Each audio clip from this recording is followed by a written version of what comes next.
भारत को मंदिरों का देश कहा जाता है। यहाँ पर कई प्राचीन और चमत्कारिक मंदिर हैं। इनमें कई मंदिर बेहद रहस्यमयी हैं, जिनमें मध्य प्रदेश का 64 योगिनी मंदिर भी शामिल है। भारत में 464 योगिनी मंदिर हैं, उड़ीसा में 2 और मध्य प्रदेश में 2, लेकिन मध्य प्रदेश के मुरैना में स्थित 64 योगिनी मंदिर सबसे प्राचीन और रहस्यमयी है। मध्य प्रदेश का प्राचीन 64 योगिनी मंदिर गोलाकार है और इसमें 64 कमरे हैं। इन सभी 64 कमरों में भव्य शिवलिंग स्थापित है। यह मंदिर मुरैना जिला मुख्यालय से करीब 30 किलोमीटर की दूरी पर स्थित है। मितावली गांव में बना यह रहस्यमय मंदिर दुनिया भर में प्रसिद्ध है। इस अद्भुत मंदिर के निर्माण करीब 100 फीट की ऊंचाई पर किया गया है और यह पहाड़ी पर स्थित गोलाकार मंदिर है। किसी उड़न तस्तड़ी की तरह नजर आता है। इस मंदिर तक पहुंचने के लिए 200 सीढ़ियां चढ़नी पड़ती हैं। मंदिर के बीच में एक खुले मंडप का निर्माण किया गया है, जिनमें एक विशाल शिवलिंग स्थापित है। बताया जाता है कि यह मंदिर 700 साल पुराना है। 64 योगिनी मंदिर के हर कमरे में शिवलिंग और देवी योगिनी की मूर्ति स्थापित थी, जिसकी वजह से इस मंदिर का नाम 64 योगिनी रखा गया था। बताया जाता है कि ब्रिटिश आर्किटेक्ट एडविन लुटियंस ने मुरैना में स्थित 64 योगिनी मंदिर के आधार पर ही भारतीय संसद को बनवाया था। 64 योगिनी मंदिर मध्य प्रदेश के जबलपुर में स्थित एक प्राचीन मंदिर है।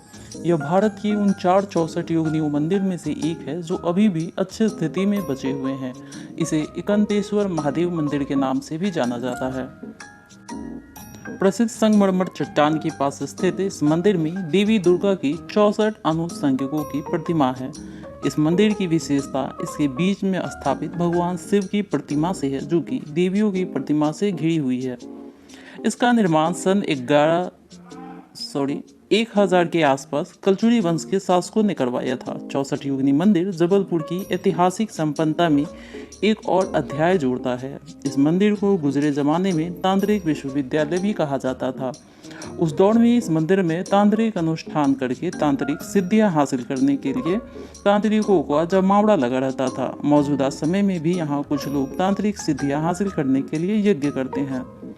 पहाड़ी के शिखर पर स्थित होने के कारण यहाँ काफी बड़े भूभाग पर बल खाती नर्मदा नदी को देखा जा सकता है।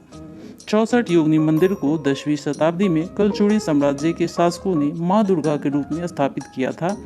लोगों का मानना है कि यह स्थान महर्षि भृगु का जन्मस्थली है, जहां उनके प्रताप से प्रभावित होकर तत्कालीन कलचुरी साम्राज्य के शासकों ने इस मंदिर का निर्माण करवाया।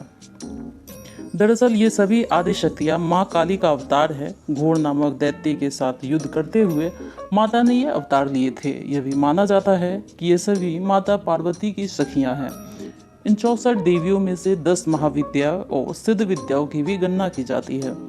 कुछ लोग कहते हैं कि समस्त योगिनियों का संबंध मुख्यतः काली कुल से है तथा ये सभी तंत्र तथा योग विद्या से घनिष्ठ संबंध रखती हैं। यह मंदिर 875 से 900 ईस्वी का बना है। लोगों का मानना है कि ये सभी 64 योगिनियां बहनें थीं तथा तपस्विनियां थीं, जिन्हें महाराक्षसों ने मौत के घाट उतारा था। राक्षसों का संहार करने के लिए यहाँ स्वयं देवी दुर्गा को आना पड़ा था, इसलिए यहाँ पर सर्वप्रथम माँ दुर्गा की प्रतिमा कलचुरी के शासकों द्वारा स्थापित कर दुर्गा मंदिर बनवाया गया था तथा उन सभी 64 योगिनियों की मूर्ति का निर्माण भी मंदिर के प्रांगण की चारदीवारी पर किया गया था। वर्तमान में माँ दुर्गा की मूर्ति की जगह भगवान शिव व माँ पार्वती की मूर्ति स्थापित की गई है, ऐसा प्रतीत होता है। मंदिर के चारों तरफ करीब 10 फुट ऊंची गोलाई में चारदीवारी बनाई गई है, जो पत्थरों की बनी है तथा मंदिर में प्रवेश के लिए एक तंग द्वार बनाया गया है। चारदीवारी के अंदर खुला प्रांगण है, जिसके बीचों बीच करीब 1.5-2 फीट ऊंचा और करीब 80 से 100 फुट लंबा एक चबूतरा बनाया गया है।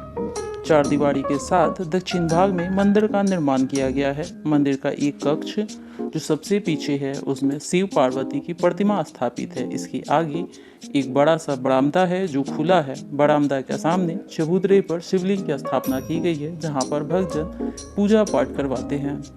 मंदिर की चारदीवारी जो गोल है, उसके ऊपर मंदिर के अंदर की 64 योगिनियों की विभिन्न मुद्राओं में पत्थर की तराश की गई मूर्तियां स्थापित की गई है। मंदिर के सैनिटोरियम में रानी दुर्गावती की मंदिर की यात्रा से संबंधित एक शिलालेख भी देखा जा सकता है। यहाँ एक सुरंग भी है जो 64 योगिनी मंदिर को गोंड रानी दुर्गावती के महल से जोड़ती है।